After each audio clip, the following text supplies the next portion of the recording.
I know it's early in the season, so everything is skewed a little bit. Your defense with 3-point shooting allowed. Minnesota, of course, with 3-pointers made. It seems like that might be an area of interest tonight. What is your level of concern of the 3-pointers you guys have been on? Fluky or not? You should just call our 3-point defense. That's very sucky. We could just keep it real. No, it's definitely an area of concern. I think it's not so much, giving up threes to a certain degree. It's the quality of threes that they're getting. And it comes from just us not being very solid on the ball, very solid in pick and roll game. And a team like Minnesota, what I see them doing is just making the right play. Just move the ball, make the right play. And so you better be sharp in your pick and roll coverages, because as soon as they create an advantage at numbers wise for themselves, they're finding open shooters. K-Max shooting the crap out of it too, though. Like, even when you do close out, she's still hitting shots. So, K-Max a personal favorite of mine because I played with her, but she's playing great. Becky, Nafisa Carr is a player that you've seen for years now. She's having the best seasons ever. The only player that's 2010 and forward, a player that's close to that. Just as far as stopping her, she can do a lot of things. What do you see on the starting property with her? She's super hard to contain, obviously, because she does a lot of things well. So you just want to be disruptive, try to make her shots as difficult as possible. But she's another one who I have massive respect for. And when you start like listing, the Asia Wilsons and the Breonna Stewarts and the Nneka Agumake, like Nafisa is right there. She has to be in some of those discussions as some of the best power forwards in our game. Everything? Yeah, sorry for coming in late here. No problem. I just wanted to ask, and I'm sorry if you addressed this already, but just how we've seen the team orchestrate without Chelsea, who is just obviously super familiar to Cheryl, but one of the best point guards, and how your team is still a work in progress right now? It's definitely still a work in progress. In ways, though, as we saw last year in the finals, crazy things can happen. And so, although I feel like we've been uncomfortable at times offensively, A, we've still found ways to win. And B, our scoring, hasn't really been an issue. Our defense has been an issue. So, if we were scoring around 75, 80 points a game, okay, we're missing Chelsea Gray. I get that. That's not our issue right now. Our issue is defense. And I'll continue to harp on the defense until we get it right and we become super solid in that area. Then when Chelsea comes back, we'll be all the better for it. And be able to, just integrate her as quickly as possible, because it's obvious too that what Chelsea brings for us is unique. And, I think she's the best point guard in the world. So her vision and stuff, how she dissects defenses is super helpful, makes my job easier, makes everybody's job easier, having her on the court. But our issue's been the defense, not necessarily the offense. Where do you feel like your defense can improve, or what's not clicking so far? Literally everywhere we can improve. Points in the paint, transition points, 3-point line. I mean, I thought we put together 3 good quarters. The other day of defense. The first quarter I thought was not good. So hopefully, it's a good test for us. I do think Minnesota is the best team in the league right now, just in my opinion. And I know people be like, well, they're not undefeated. Connecticut's undefeated. From what I've seen, they're playing at the highest level on both ends of the floor right now. So I thought, they should have very easily won that Connecticut game. It's crazy things happen in this league. So Let's jump to Zoom, Matthew, and then Jim. Hey, Becky, you talked a little about the defense guarding the 3, and I want to ask with someone like Elena Smith, who is obviously having a great start to the year and from that forward spot can shoot the ball as well as anyone. It seems like at times you guys have struggled guarding sort of smaller ball lineups. How do you adjust to that and her ability to shoot the 3 from that forward position? we got really great big defenders. Our 4s and 5s, everybody talks about Asia, but Kia is a heck of a defender. So they're going to have to be clicking tonight.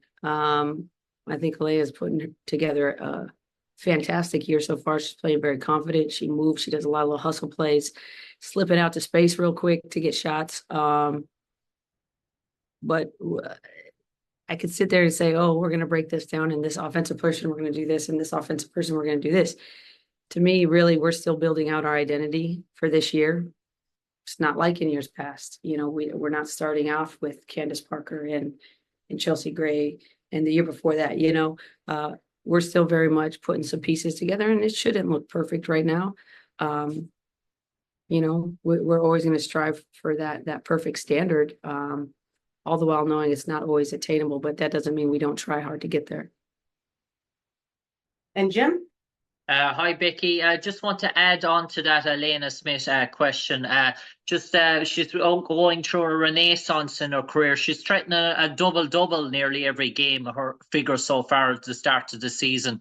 In terms of trying to quell her influence in terms of the game, is it really try and maybe throw different matchups at her? She seems to be relishing the start of the season in this almost like a playmaking role as well. Jim, can you repeat? Because I just want to hear your accent. Yeah, no problem. The Irish accent, yeah. No, I love it. I just want to hear you talk. But yeah, no problem. Question one more time. Yeah, no problem, Becky. Just Alana Smith, she's going through a renaissance in her career at the moment, and at the moment she's threatening a double-double nearly in every game so far in the start of the season throughout the 4 opening games. In terms of her playmaking abilities as well, we know what her abilities in the post game, but she really do you really have to quell her playmaking abilities early on as well, because she seems to be bringing all her teammates into the game. Well, I mean, I alluded to it a little bit earlier, but I think this year Minnesota has spread the floor, which means more operating space for everybody, not just, you know, K-Mac and Fee, but also Smith. They're all operating in more space. And I find when people do that and you space the floor and people have freedom and confidence, they tend to step up to the plate and produce better. And I think they're just putting her in spots, just reading the defense. Whatever the defense does, you know, they do that. You do this, they do that. And it's a really great way to play basketball, really beautiful way to play basketball. And I think they're doing a great job. And her specifically, I think she's just making reads, making plays happen and making reads. And you can see she's playing with a lot of freedom and confidence right now, which that's half the battle in basketball. Cheers, Becky. Thank you. Cheers, mate. But you're from Ireland, not Australia. I had to think about it for a second. I love the accent though, for real. I'm a Braveheart fan. Nikias, if you can mimic that accent, you can ask a question. I'm sorry to disappoint. I don't know if I want to tap into that bag. But just a quick one. We want to circle back to the last game, Becky, and ask you about Jackie. You've talked a lot about how careful she is as a playmaker, but wanting her to be a little bit more daring as a passer. Was Saturday's game against the Fever more of what you were looking for there? And just in general, what steps have you seen from her as a playmaker this year? You know, I think the interesting thing with Jack is, you know, she's probably always been a playmaker. She could always play that secondary kind of point guard, backup point guard spot. So I'm not really that surprised. What is happening is she's having the ball more and having more opportunity to kind of display that skill set without having Chelsea out there, who's kind of always setting the table for everybody. She kind of gets to set the silverware up for everybody to eat. So I'm not that surprised.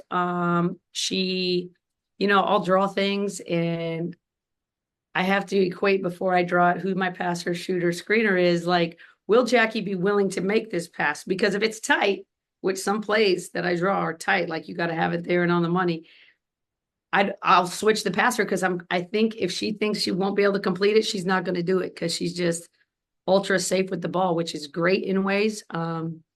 But I'm always going to stretch her and ask her to play in more freedom and more confidence and more loose. She's just a perfectionist at the end of the day. And so in ways, I would say in 9 times out of 10, it benefits us because she's such a low turnover, low mistake player.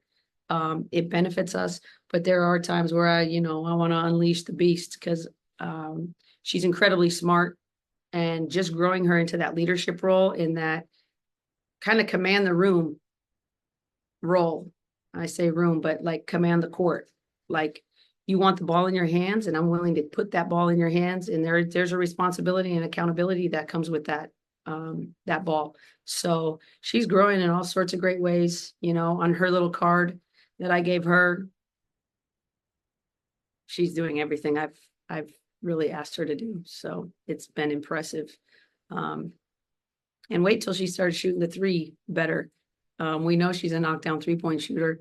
So she's been impressive. I'm still going to demand a lot out of her, even on the defensive end. Most of the time she is, going at the best perimeter player of the other team. So we're asking a lot of her. But I think she's ready for the growth, and it's kind of her turn, and it's time for her name to start to be mentioned in some of these conversations of the best two-way player in the world. And she's getting it done on both ends. All right, thank you. Thank you.